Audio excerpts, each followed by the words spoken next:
ನಮಸ್ಕಾರ ಸ್ನೇಹಿತರೆ, ಎಲ್ಲರಿಗೆ ತಾಯಿಸ್ ಕಿಚನ್ಲಕ್ಕೆ ಸ್ವಾಗತ. ಇವತ್ತು ನಾನು ಮಾಡ್ತಿರೋದೊಂದು ಹೀರೆಕಾಯಿ ತೊಗರಿ ಬೇಳೆ ಹಾಕಿ ಸಾರು ಮಾಡಿನ ವಿಧಾನ ತೋರಿಸಿಕೊಡ್ತೀನಿ. ಅದಕ್ಕೆ ಹೀರೆಕಾಯಿ ಎಲ್ಲ ಹಾಕಿಟ್ಟಿದ್ದೀವಿ. ಇದೆಲ್ಲ ಸಿಪ್ಪೆ ತೆಗೆದು ಕಟ್ ಮಾಡಿ ಕ್ಲೀನ್ ಮಾಡಿ ಇಡಬೇಕು.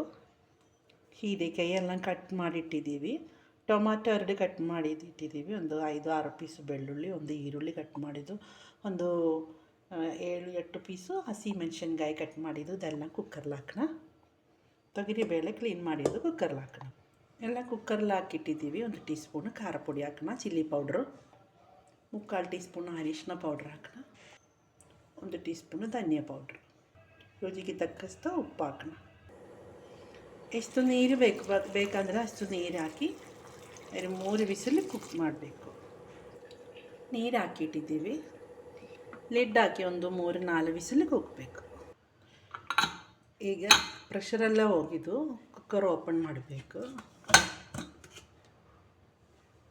ಕರಿ ಎಲ್ಲ ರೆಡಿ ಆಗಿದ್ದು. ಒಗ್ಗರಣೆ ಪಾಲು ಆಯಿಲ್ ಬಿಸಿ ಆಗಿದ್ದು. ಸಾಸಿವೆ ಜೀರಿಗೆ ಹಾಕೋಣ.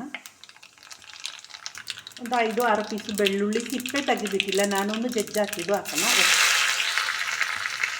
ಸ್ವಲ್ಪ ಕರಿಬೇವಿನ ಸೊಪ್ಪು, ಒಗ್ಗರಣೆ ಕರಿಲ್ಲ ಹಾಕೋಣ. ನಾನು ಬೆಳ್ಳುಳ್ಳಿ ಒಗ್ಗರಣೆ ಹಾಕಿದ್ದು ಒಳ್ಳೆ ಟೇಸ್ಟಾಗಿ ಇದಿಲ್ಲ ಹಾಕೋಣ. ನಿಮಗೆ ಈ ಟೈಮಲ್ಲೂ ಇದರಲ್ಲೂ ಹುಳಿ ಜಾಸ್ತಿ ಬೇಕಂದ್ರೆ ಸ್ವಲ್ಪ ಹುಣಸೆ ಹುಳಿ ಹಾಕಬೇಕು. ನಾನು ಟೊಮಾಟೊ ಹಾಕಿದ್ದಲ್ವ, ಅದಕ್ಕೆ ಅಷ್ಟೇ ಸಾಕು. ನಿಮಗೆ ಇನ್ನು ಎಕ್ಸ್ಟ್ರಾ ಬೇಕಂದ್ರೆ ನೀವು ಹುಳಿ ಹಾಕಬೇಕು. ಸ್ವಲ್ಪ ಕೊತ್ತಂಬರಿ ಸೊಪ್ಪು ಕಟ್ ಮಾಡಿದ್ದು ಹಾಕಿ ಚೆನ್ನಾಗೆಲ್ಲ ಒಂದು ಮಿಕ್ಸ್ ಹಾಕೋಣ. ನಮ್ಮದು ಈಸಿಯಾಗಿ ಮಾಡೋಣ ಒಂದು ಹೀರೆಕಾಯಿ ತೊಗರಿ ಬೇಳೆ ಸಾರು ರೆಡಿಯಾಗಿದ್ದು. ಇದು ಚಪಾತಿ ರೈಸ್ನೆಲ್ಲ ಒಳ್ಳೆ ಟೇಸ್ಟಾಗಿರುತ್ತೆ. ಈ ಶುಗರ್ ಪೇಷಂಟ್ನೆಲ್ಲ ಇದು ಒಳ್ಳೆಯದು ಹೀರೆಕಾಯಿ.